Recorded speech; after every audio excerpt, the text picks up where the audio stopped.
قدیم زمانے سے نجومی، جادوگر، طوطے والے، کاہن، نام نہاد درویش اور جنوں والے ہر دور میں علم غیب کا دعویٰ کرتے رہے ہیں، اور اکثر لوگ بیماری، بے روزگاری، معلومات شادی، کاروبار وغیرہ کے سلسلہ میں پریشان رہتے ہیں۔ گرتے کو تنکے کا سہارا، وہ ان لوگوں سے رجوع کرتے ہیں، یہ ان سے نذرانے وصول کر کے الٹے سیدھے جواب دیتے ہیں اور پر امید رکھتے ہیں۔ ایسا صدیوں سے ہو رہا ہے۔ اللہ تبارک و تعالیٰ نے مخلوق خدا کو ان چالاک شعبدہ بازوں سے بچانے کے لیے سورہ نمل میں ارشاد فرمایا۔ ترجمہ: تم فرماؤ غیب نہیں جانتے جو آسمانوں اور زمینوں میں ہے مگر اللہ۔ اب سوال یہ پیدا ہوا کہ رسول اللہ صلی اللہ علیہ وسلم اور پہلے انبیاء کرام بھی تو غیب کی باتیں بتاتے تھے، تو کیا ان کے پاس علم غیب موجود ہے؟ اسی کی تفصیل جاننے کے لیے اس ویڈیو کو اینڈ تک پورا لازمی دیکھیے گا۔ علم غیب کے حوالے سے اللہ تبارک و تعالیٰ کے لیے ثبوت ہے کہ اللہ کے سوا کوئی علم غیب نہیں رکھتا۔ اس کے برعکس کیا حضور علیہ الصلاۃ والسلام کو بھی علم غیب حاصل ہے؟ اگر ہے تو اس کے حوالے سے قرآن و حدیث میں کیا وضاحت ملتی ہے؟ سورہ بقرہ کی ابتدا میں متقین یعنی پرہیزگار لوگوں کی پہلی صفت یہ بیان فرمائی گئی کہ متقی و پرہیزگار وہ لوگ ہیں جو غیب پر ایمان لائیں۔ غیب اس پوشیدہ حقیقت کو کہا جاتا ہے جو نہ حواس خمسہ سے معلوم ہو اور نہ ہی عقل سے معلوم ہو۔ اس پر ایمان لانا مسلمان ہونے کی پہلی شرط ہے۔ ایمان تصدیق کو کہا جاتا ہے۔ تصدیق علم کے بغیر نہیں ہو سکتی، تو غیب پر ایمان کا مطلب ہوا غیب کی تصدیق۔ غیب کی تصدیق غیب کے علم کے بغیر نہیں ہو سکتی، کہ بغیر علم تصدیق کرنا جھوٹ ہے۔ مثلاً اللہ کی ذات و صفات، ملائکہ، انبیاء، قبر، حشر نشر، قیامت، جنت اور جہنم کی تفصیلات وغیرہ وہ حقائق ہیں جو نہ حواس سے معلوم ہیں نہ ہی عقل سے۔ ہر مسلمان صرف نبی کے بتانے سے ان پر ایمان لاتا ہے۔ مثلاً قبر میں پہلا سوال، دوسرا سوال، تیسرا سوال، منکر نکیر وغیرہ، ان حقائق کو سچا یقین کرنا تصدیق ہے اور یہی ایمان ہے۔ ہر مسلمان ان حقائق کو جانتا بھی ہے اور دل سے حق سچ مانتا بھی ہے۔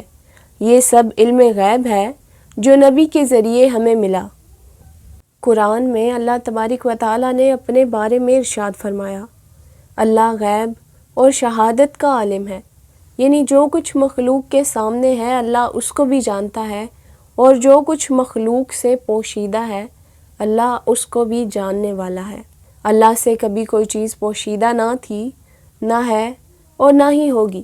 اس کے علاوہ سورہ یونس میں اللہ تبارک و تعالیٰ نے یوں ارشاد فرمایا، اور تمہارے رب سے ذرا بھر کوئی چیز غائب نہیں، نہ زمین میں نہ ہی آسمان میں۔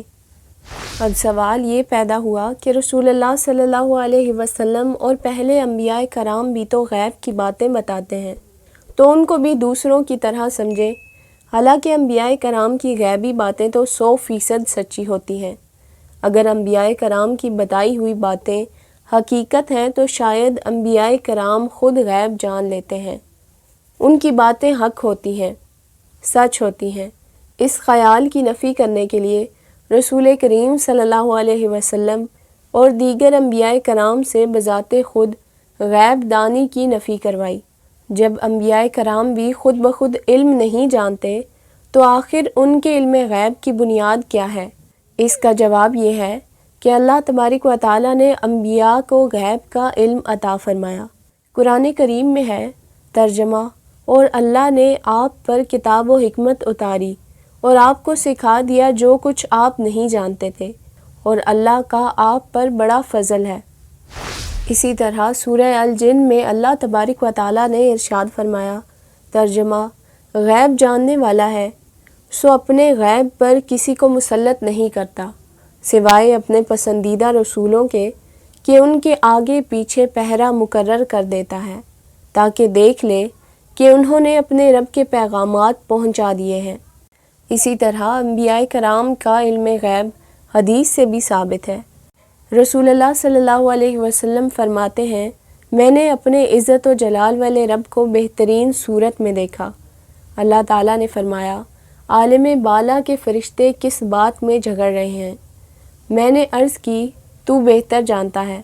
پھر اس نے اپنا دست قدرت میرے دونوں شانوں کے درمیان رکھا، پھر میں نے جان لیا جو کچھ آسمانوں اور زمین میں ہے۔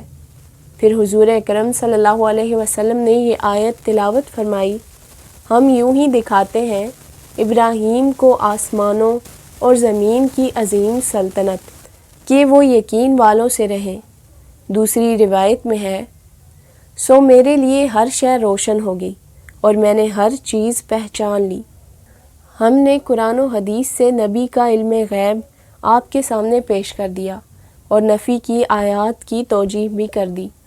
اللہ تبارک و تعالیٰ اور رسول کریم صلی اللہ علیہ وسلم کے کلام میں اختلاف نہیں ہوتا، بشرطِ یہ کہ دل میں خوف خدا اور آدمی پورے قرآن اور پوری حدیث پر نظر رکھے۔ بعض کو ماننا اور بعض کا انکار مومن کی شان نہیں۔ اللہ تعالیٰ سب کو ہدایت دے، آمین ثم آمین۔